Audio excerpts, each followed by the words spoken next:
Alors on va poursuivre avec 3 catégories qui concernent le Media Brain Content que j'évoquais en introduction. C'était important pour nous de mettre en avant en fait cette partie-là, puisque donc c'est une partie nouvelle dans le salon, et c'est aussi une partie qui n'existe pas forcément dans le contenu de marque, et où on voit vraiment que les médias accompagnent de plus en plus les marques dans leur stratégie de contenu. Donc là on va changer un petit peu, je vais vous révéler les nommés des 3 catégories confondues, et puis après on découvrira au fur et à mesure les lauréats. Donc nous avions dans les nommés, toutes catégories confondues, l'ADEME, EDF dans le Figaro, pardon j'arrive pas à lire, Audemars Piguet dans le Figaro également, la Banque des Territoires dans Infopro Digital, Huffington Post pour Toyota, Géo pour l'Office de tourisme suisse et Blanc par Cosa Vostra. Alors donc nous allons commencer par la meilleure campagne presse, et pour remettre ce prix, j'appelle Fabrice Gauthier, président directeur général de Broadcast Associés, que vous pouvez applaudir.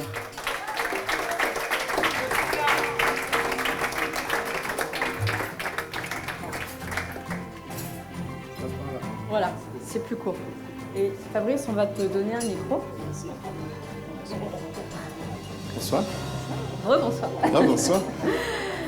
Alors Fabrice, là tu as introduit la meilleure campagne presse, mais on a introduit la soirée avec la vidéo, qui est quand même de plus en plus utilisée par les marques, comme on a pu l'entendre. Est-ce que finalement c'est un phénomène de mode ou une stratégie pérenne pour les marques ? Alors moi je ne pense pas que ça soit un phénomène de mode, c'est un phénomène qui va durer, qui a déjà largement commencé avec la Covid, qui s'est développé avec le digital. Et je crois que tous ceux qui sont passés sur cette scène ce soir l'ont montré, j'en suis ravi. Moi, à la base, je viens plutôt du média vivant, télévision, presse, qui a beaucoup vieilli ces dernières années. Et le digital nous donne une nouvelle vie. Et vous en êtes aussi le plus bel exemple. Donc, Broadcast Associés, en quelques mots, on est architecte média. On accompagne All for Content. On en est ravis. La plupart des exposants, tous les exposants normalement, passent sur le plateau avec Alain Carré, qui est ici, que je remercie d'ailleurs au passage. Je remercie aussi toute l'équipe de Broadcast, qui fait un super boulot. Merci Armand de nous filmer. Et on est là donc pour accompagner les marques et les médias à se renouveler. Ils vous en sont reconnaissants. Merci. Alors Fabrice, du coup, tu vas pouvoir ouvrir l'enveloppe pour nous révéler le lauréat de cette première catégorie dans le Media Brain Content. Alors je mets les lunettes parce que la vidéo, ça use les yeux. Ça, il faut quand même le savoir. Le trophée de la meilleure campagne presse est attribué à 14 Haussmann. Pour EDF. Pour EDF, campagne de presse. Tout à fait. Campagne de presse dans le Figaro que vous allez pouvoir voir en vidéo. Et pour recevoir ce prix, j'appelle Thomas Birch, directeur de création, et Mathilde Soudan, directrice production de 14 Haussmann. En 2021, EDF souhaite profiter de son anniversaire pour rappeler que depuis 75 ans, l'entreprise innove et s'engage pour offrir de manière responsable de l'électricité aux Français. En 1946, le Figaro existe déjà depuis 120 ans, et une certaine entreprise appelée Électricité de France voit le jour. D'année en année, de nombreux articles témoignent des engagements et des actions de l'entreprise. Pour célébrer les 75 ans d'EDF, le Figaro est revenu sur ses propres archives d'articles marquant les grands moments d'EDF insérés dans des formats inédits. Un cavalier a alors surpris les lecteurs en affichant un article datant du 8 avril 1946 annonçant la création d'EDF. Puis, en tournant les pages, les lecteurs ont découvert d'autres archives mettant en scène les innovations de l'entreprise face à leurs évolutions d'aujourd'hui. Enfin, de la même manière, une double page est venue afficher en face à face des archives d'innovation parues dans les Figaro d'hier et leurs évolutions à venir. Un dispositif innovant, jamais vu auparavant, ayant mobilisé les équipes des archives du Figaro et dont les retombées ont été au-delà des objectifs. Bravo. Alors, bravo pour cette idée lumineuse. Comment est née l'idée ? Est-ce que vous pouvez nous raconter justement donc, ce Mathilde projet ? n'a pas pu venir, c'est Daniel qui... Moi je suis juste un comédien qui accompagne Thomas. Donc, moi je suis Thomas Birch, je suis directeur de création de Daniel qui est directeur éditorial. On travaille chez 14 Haussmann tous les deux. 14 Haussmann, c'est la cellule brand content de la régie du groupe Figaro. Le groupe Figaro, c'est un très très gros groupe. Là, je fais le commercial un petit peu, j'ai le droit. Vous avez le droit. Profitez-en. C'est le Figaro quotidien que vous connaissez, le Figaro Magazine, le Figaro Madame, mais il y a aussi toute une partie digitale que vous connaissez aussi. L'Internaute, le Journal du Net, le Journal des Femmes, etc. Enfin voilà, c'est toute une galaxie de médias et dont on gère la publicité et plus spécialement nous deux, le brand content. Et donc on rédige du contenu, on crée du contenu pour les marques. Et là en l'occurrence, moi je suis pas venu avec la mascotte, comment elle s'appelle la mascotte déjà ? Makidou. Voilà, je suis pas venu avec la mascotte. Spéciale dédicace à la mascotte Makidou. Je suis venu avec donc cette opération qu'on a fait pour EDF qui souhaitait promouvoir ses 75 ans. Et donc nous, le Figaro, c'est un groupe quand même, c'est un journal qui existe depuis 1826. Et la chance qu'on a, c'est qu'on a plein de journalistes et on a plein d'archives en fait. Et on s'est dit en fait, 1946, on a certainement des articles qui sont rédigés par nos anciens journalistes sur la création d'EDF. Et donc on est allé chercher des articles, des vrais articles qu'on a réinsérés comme ça dans le journal et qu'on a mis en parallèle avec des articles qu'on a nous-mêmes, les équipes de Daniel ont rédigé pour l'occasion. Voilà, donc c'est ça l'opération en gros. Oui, ce qu'on a voulu faire en fait, c'est ce qu'on raconte dans cette opération. Je veux bien que tu fasses la... Ce qu'on raconte en fait dans cette opération, c'est finalement une courte histoire de la transformation énergétique du pays, puisque depuis sa création en 1946 jusqu'à aujourd'hui, évidemment EDF est un acteur de la transformation, que ce soit depuis la rénovation des infrastructures après la guerre, jusqu'à la transformation écologique aujourd'hui, en passant par la transformation industrielle. C'est un acteur essentiel de la transformation, et nous on est plus modestement que EDF, on est acteur aussi, mais on est surtout l'observateur et le décrypteur de cette transformation-là. Et on aide notre audience à la comprendre, ses enjeux et à décrypter ces enjeux pour elle, et pourquoi pas se mobiliser. Parce qu'on oublie parfois que le Figaro est progressiste sur le plan technologique. On pense que c'est un quotidien conservateur, mais sur le plan de la technique et de l'innovation, on est évidemment progressiste. Et donc voilà, on s'est dit que c'était une belle association de marques de raconter cette transformation-là en associant des contenus d'époque et d'archives et des contenus qu'on faisait aujourd'hui et qui racontaient ce que EDF fait aujourd'hui sur le plan de l'énergie renouvelable et de la transformation écologique. Voilà, donc c'est ce mix-là qui nous intéressait de faire avec cet opérateur. Et on est ravis, très honorés d'avoir ce prix ce soir. Merci. Est-ce qu'il y a un autre projet en vue ? Est-ce que vous avez un autre projet aussi brillant en vue ? On a 300 projets par an, je crois, donc on peut vous en raconter. Mais... En fait, c'est une bonne transition parce qu'on fait ça, c'est du print, donc évidemment, mais on fait beaucoup d'autres choses. On fait des podcasts, des vidéos, on fait plein de choses. Et voilà, au plaisir d'échanger avec vous sur des prochains projets. Voilà. Merci beaucoup, je vous invite à aller prendre la photo pendant que l'on passe à la prochaine catégorie, la meilleure campagne digitale. Et donc pour remettre ce prix, j'appelle Emmanuelle Leneuf, fondatrice de Flash Tweet, que vous pouvez applaudir et encourager.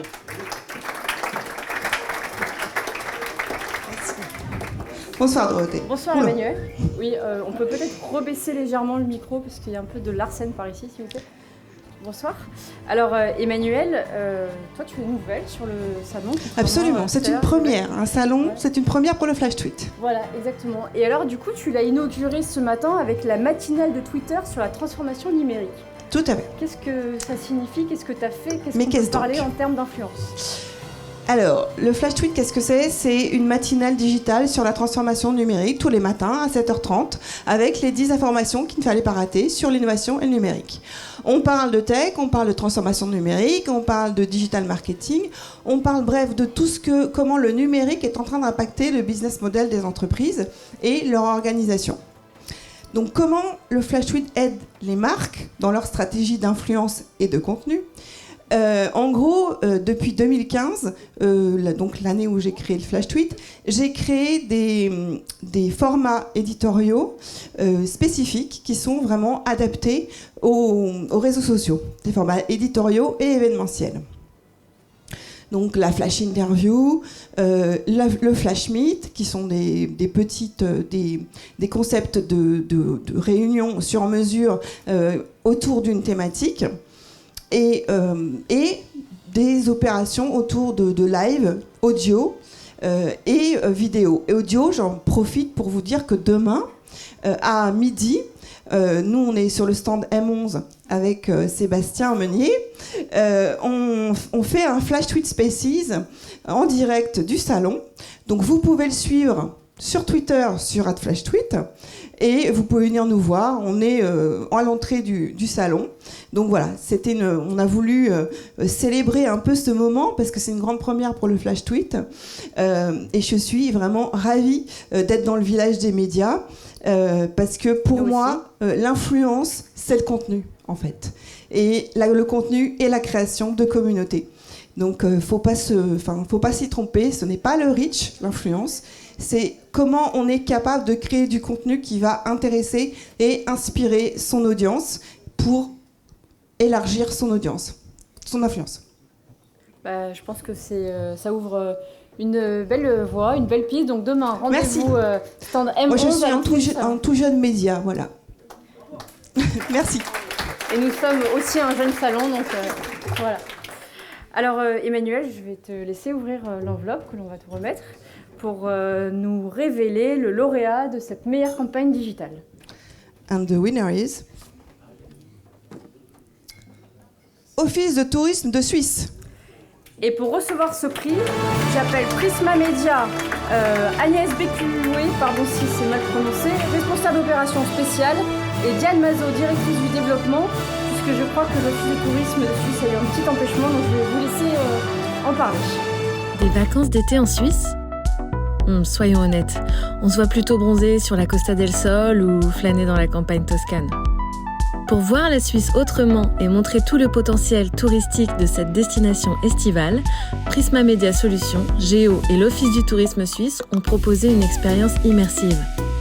Clé d'entrée de ce voyage en terre helvétique, Floriane, une influenceuse tourisme qui a découvert le canton de Fribourg et partagé ses coups de cœur et tips à la communauté Géo.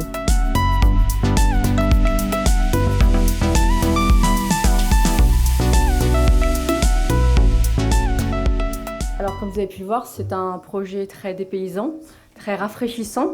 Est-ce que vous pouvez nous expliquer un petit peu ce projet et expliquer pourquoi l'Office de tourisme a fait appel à vous dans cette campagne ?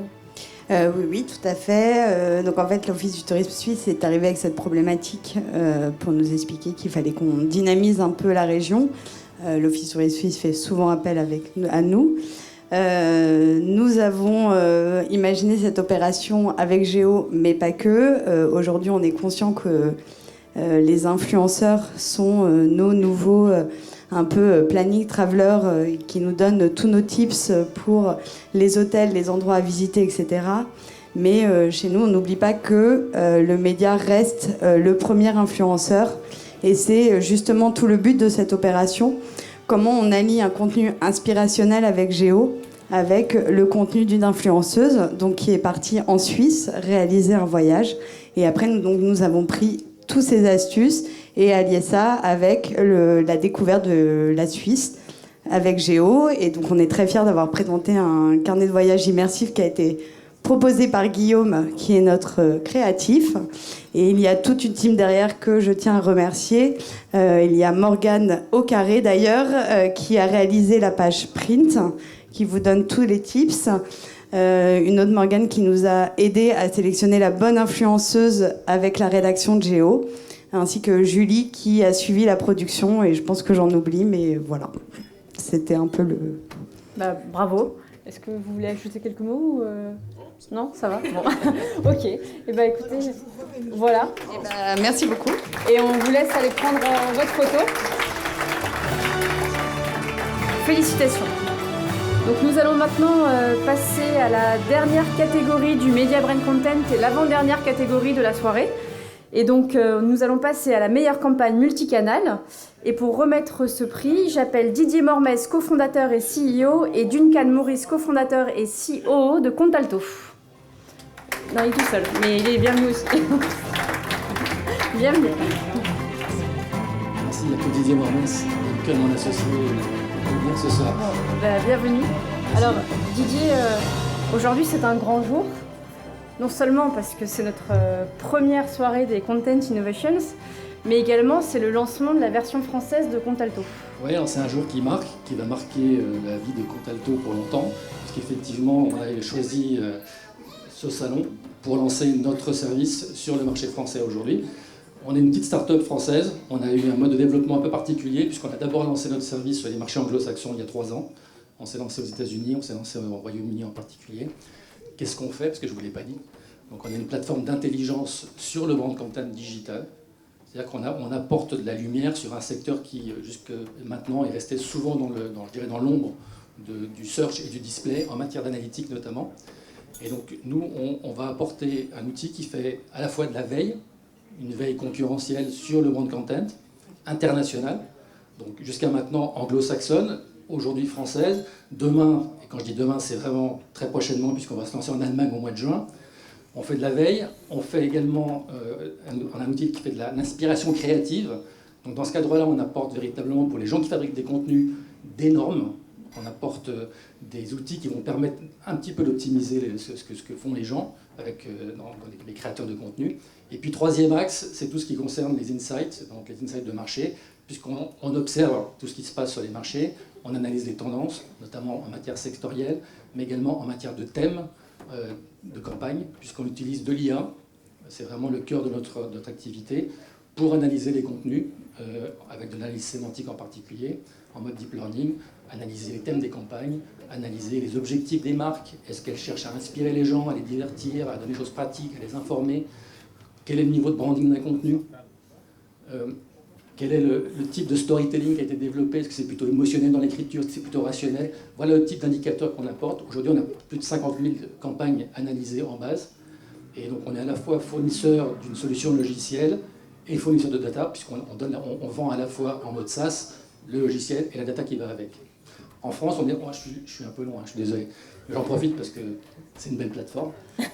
Donc en France, on a lancé notre service aujourd'hui, mais ça fait à peu près 4 mois et demi depuis le début de l'année qu'on capture les campagnes de brand content sur 41 sites médias, dont la plupart des médias qui ont été honorés ce soir. Voilà. Effectivement, c'est une belle plateforme. Si vous voulez en savoir plus, Village Media Brand Content, Contalto. Oui, on est là. Voilà. Alors, Didier, on va découvrir le lauréat.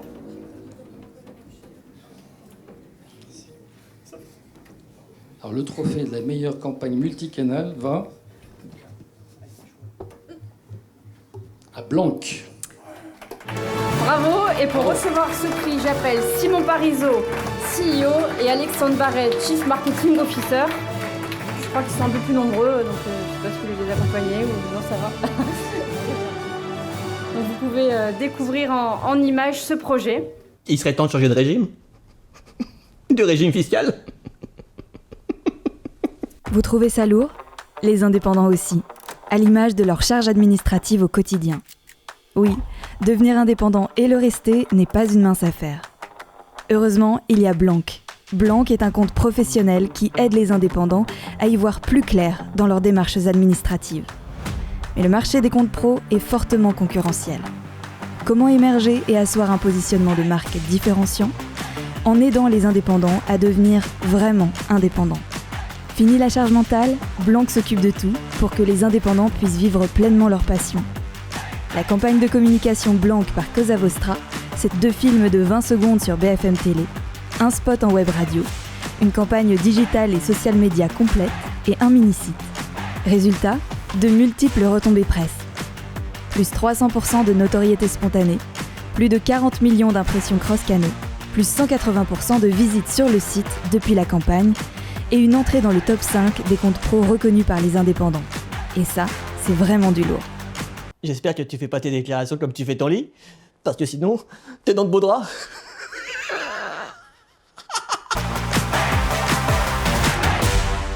Alors, justement, est-ce que vous pouvez nous raconter un petit peu comment cette idée est venue, comment Cosa Vostra vous a accompagné, parce que c'est vraiment le témoignage d'une campagne multi-support.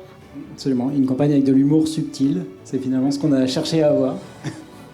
Non, en fait, quand on est venu voir Cosa Vostra, on avait un petit challenge, vous l'avez compris, on bosse pour les indépendants. Les indépendants, c'est un espèce de mouvement de fond qui va remplacer, ce qu'on pense en tout cas, une bonne partie des salariés actuels. La majorité, maintenant, veulent travailler à leur compte. Et on accompagne ça en faisant un métier qui est beaucoup plus traditionnel. On est des banquiers, on fait de la banque. Et donc, il fallait essayer de résoudre un challenge qui était, on veut accompagner un mouvement qui est très sexy, qui est très sympa, qui fait beaucoup parler, qui est les gens qui se lancent à leur compte. Et en même temps, on fait un métier qui est beaucoup plus traditionnel, sur lequel c'est un peu plus dur de communiquer, qui est la banque. Et on s'est adressé à Cosa Vostra, on a bossé pendant un petit bout de temps ensemble, d'ailleurs pas si longtemps, on a été sur un planning assez serré, pour essayer de sortir notre première campagne, parce qu'on est une toute petite boîte, on est une start-up qui fait 40 personnes maintenant chez Blanc, et on a sorti notre première campagne comme ça sur BFM, pour essayer donc pour faire parler de ce qu'on fait et de l'ambition qu'on a, essayer d'utiliser l'humour pour parler des galères des indépendants qui, en se lançant, se rendent compte qu'il faut s'intéresser à l'URSSAF, aux impôts, à la compta, aux factures, etc. Et essayer de raconter un peu leur quotidien dans des spots de 20 secondes. Et finalement, avec un peu d'humour subtil, on a réussi à faire quelque chose. On espère que le chèque n'était pas en blanc. Non. Qui est d'ailleurs quelque chose qu'on a utilisé dans la campagne, le chèque en blanc. Bien joué. On l'a fait ou on l'a pas fait, le chèque en blanc? Ah si, on l'a fait. On a hésité. Moi, je suis là pour recevoir le... On s'est dit, est-ce qu'une banque peut faire une com sur du chèque en blanc? Bah oui.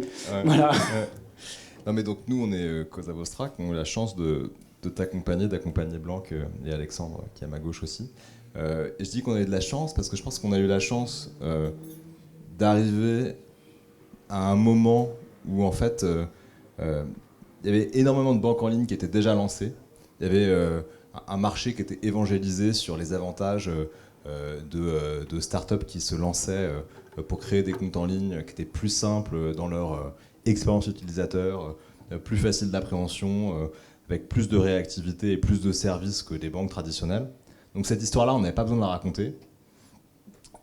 Et en revanche, on avait besoin de se différencier. Et c'est là qu'on a aussi eu de la chance, parce que vous nous avez fait confiance dans la créativité qu'on a essayé de mettre dans cette campagne, où on a, je pense, par rapport à vos concurrents, essayé de faire quelque chose de différent, de ne pas raconter un produit qui avait été expliqué, qu'on n'avait plus besoin d'expliquer, mais de faire un petit saut créatif en expliquant ce saut dans l'indépendance que vous essayez d'encourager, une indépendance qui est une indépendance à double titre pour le héros de notre petit film, puisqu'il s'agit de se séparer de son coloc et de son expert comptable, parce que son coloc et son expert comptable sont la même personne.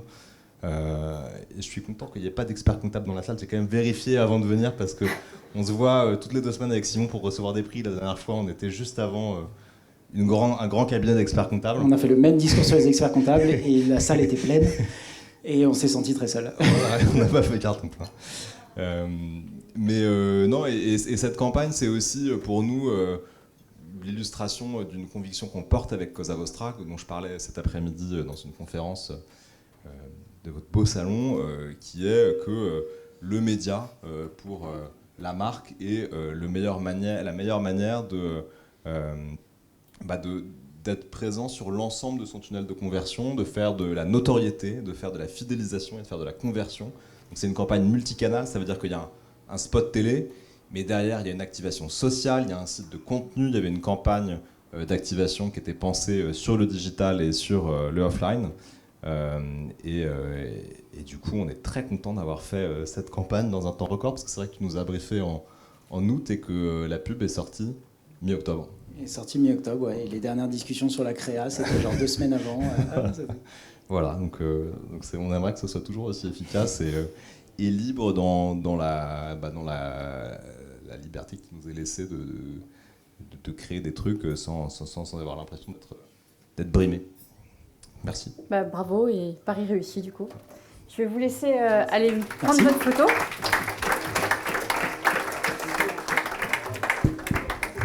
Et nous allons passer à la dernière catégorie de cette soirée.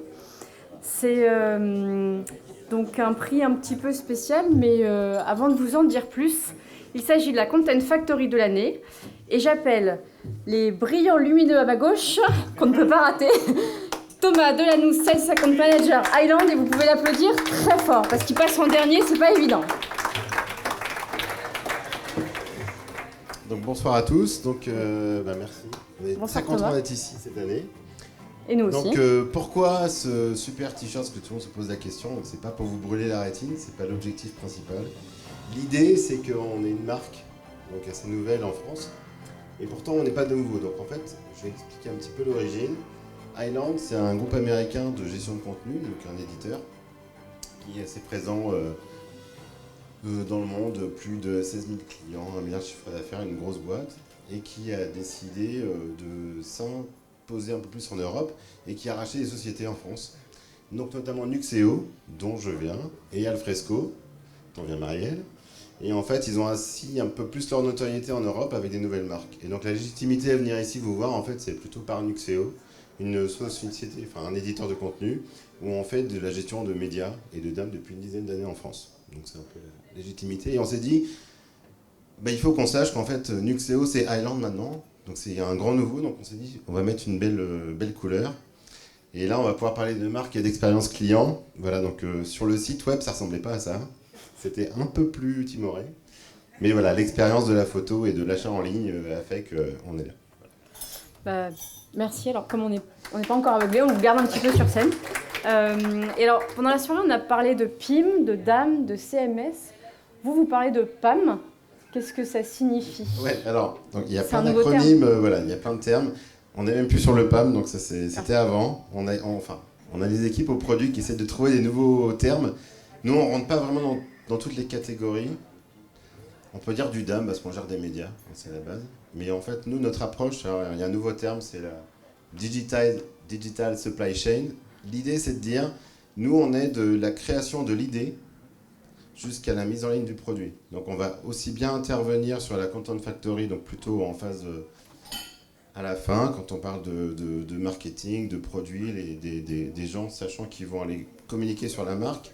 Mais nous, on va aussi intervenir en amont, ceux qui vont créer le produit, qui ont besoin de manipuler des assets 3D, des documents de texture, ils vont créer des prototypes. Et tout ça, en fait, tout ça, c'est des médias. Et pour l'instant, il n'y a pas encore de continuité depuis l'idée jusqu'à la réalisation. Et donc, c'est ce qu'on essaye d'apporter, nous, avec la plateforme Nuxeo, et qu'on fait notamment avec des clients qu'on a plutôt aux US pour l'instant, qui sont avec notre marque, comme Nike, comme Lululemon ou comme VF, qui nous font confiance pour justement transporter une marque de l'idée jusqu'à la réalisation. Donc si vous souhaitez en savoir plus, Thomas anime 2 sessions demain, donc nous vous invitons à y aller. Merci. Alors avant de découvrir le dernier lauréat, donc je vous disais que c'est une soirée, enfin c'est une catégorie un petit peu particulière, puisqu'en fait c'est le lauréat est celui qui a obtenu le plus de votes des visiteurs, et donc c'est un prix un petit peu spécial. Donc c'est quelqu'un que vous avez déjà vu sur scène. Et donc Thomas, je vous laisse nous révéler de qui il s'agit. Et pendant que Thomas ouvre l'enveloppe, je vous rappelle juste qu'après, tous les lauréats et sponsors peuvent me rejoindre pour la photo finale. Donc la Content Factory de l'année est décernée à Éternel Notre-Dame. Félicitations, on peut les applaudir bien fort. Enfin, l'applaudir, pardon.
Alors Emmanuel, donc vous revoilà à mes côtés.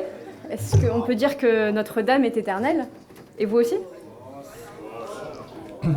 Merci beaucoup déjà d'avoir regardé une deuxième fois le trailer. Merci. Le projet est tellement fabuleux, ça méritait. Le trailer est déjà éternel. Et ce soir, j'en profite pour vous annoncer, on a eu l'information la semaine dernière, la validation, mais on a un deuxième projet de cette ampleur qui sort mi-juin, donc très bientôt, en plein cœur de Paris aussi, vous verrez. Ça sera annoncé la semaine prochaine. Mais voilà, pour tous ceux qui sont curieux de nouvelles technologies, qui veulent un peu tester par eux-mêmes, en famille, entre collègues, ce que c'est ce métaverse dont on parle de plus en plus, cette immersion partagée en réalité virtuelle, n'hésitez pas à me contacter ou à réserver votre billet sur Éternel Notre-Dame. Et voilà, c'est vraiment une expérience de 40 minutes d'émotion, de partage, Et nous, on espère que c'est un nouveau média, un média d'expression qui peut en plus être dupliqué, voyager dans le monde, contrairement à une exposition ou un format plus classique qu'on peut avoir du mal à faire voyager. Donc j'espère que ce sera éternel. On espère aussi. Bravo. Alors je vais vous laisser prendre votre photo tous les deux. Et donc j'appelle tous les lauréats et sponsors à les rejoindre avec moi pour la photo finale devant le photocall. Voilà. Donc pendant que tout le monde y va, je voulais juste à nouveau vous remercier. On a parlé de beaux sujets ce soir, beaucoup de contenu, beaucoup d'innovation, beaucoup de vidéos, de storytelling, d'audio, de PIM, de DAM, de CMS. Et on voit vraiment que le contenu est quelque chose de plus en plus important pour les marques. Et c'est ce que nous avons souhaité refléter au sein de ce salon. Donc je tenais à nouveau à vous remercier pour votre confiance et votre présence. Bonne fin de soirée à tous.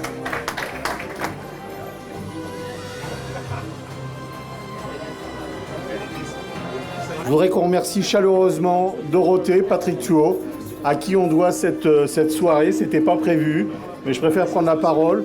Aujourd'hui, de prendre des initiatives, de créer des événements comme cela, c'est pas une mission simple. On était avec eux pendant la période Covid, on sait ce qu'ils ont vécu, ça a été très très difficile. On a partagé d'ailleurs une partie de la douleur Covid et on est très heureux aujourd'hui de vous retrouver. Et ça, c'est grâce à Patrick, le fondateur bien sûr, mais Dorothée qui a pris la succession et qui brille ce soir. Merci.